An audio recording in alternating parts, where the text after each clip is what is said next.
I am Dr. Swapnamiri Gali, Assistant Professor from the Department of Physics. And today we are going to see importance of physics in the technology. Now we are all back of technology like civil engineering, mechanical engineering, electrical engineering, so marine engineering, nautical physics, everything we are using like a technology. If you go to the basic deeper, the main is works with the principles of the laws of the physics. So today we are going to see what is the role of physics in technology. Technology is the practical application of scientific knowledge, and scientific knowledge, the source is the physics, chemistry and biology, whatever it may be. So science is the basic motto and the basic development and the reason for the application orientation. So it involves tools, machines, systems, methods to solve in the real world problems. Technology makes life easier, faster and more efficient. That's why today we are very comfortable and the fast life we are leading because of the technology.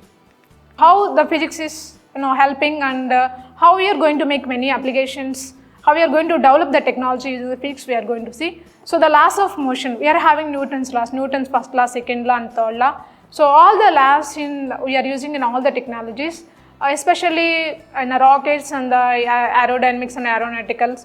So the Newton's third law is helpful a lot. Electromagnetism, so electromagnetic waves are there. So whatever the gadgets are, we are having these transistors, capacitors.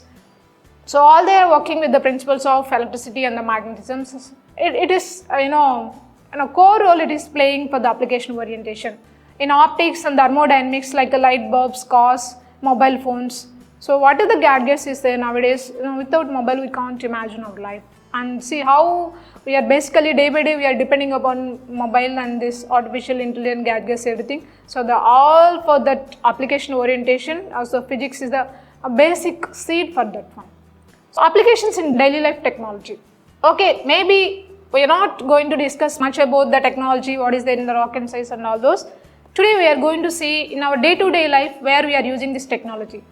So the first and the basic thing is electricity. So Ohm's law, so circuits, all these are basically from the physics formulas. So magnetism, motors, generators, so whatever you are using, so all depends upon the magnetism. Optics, cameras, glasses, fiber optics, even though what you are wearing spectacles. So what you are taking the photos, everything mainly depends upon optic waves.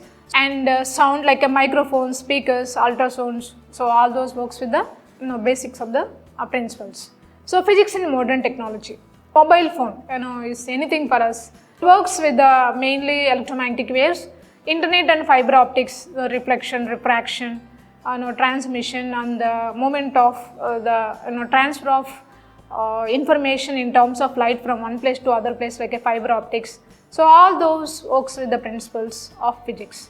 And medical equipment, if we go to even hospital also, what are the tests they are doing, developing and in the application orientation, the basic physics laws they are using. Even if we go to the space also, satellites, all this works with the gravitational physics and all those. And physics in engineering fields. So now engineering is playing a great role in our day-to-day life. The basic science development comes under application and it made our life very easy and comfortable. So mechanical engineering, if you go, the motion, force, energy, how the things are moving, so what is their strength and everything, we can study using small physics, simple basic physics laws. And electrical engineering, so current, voltage, the circuit connection, how to give AC supply, DC supply, everything we can explain and we can develop with the knowledge of physics theories and physics laws. Civil engineering, so structural mechanics, or how to measure, what is the distance, so what is the strength of the stamina building, how to, everything we are going to do using the physics laws and the basics of the subject. So computer science, the quantum physics, so how to develop memory, how to enlarge the memory, how can you make it more fast, everything mainly depends upon basic physics. Thank you so much.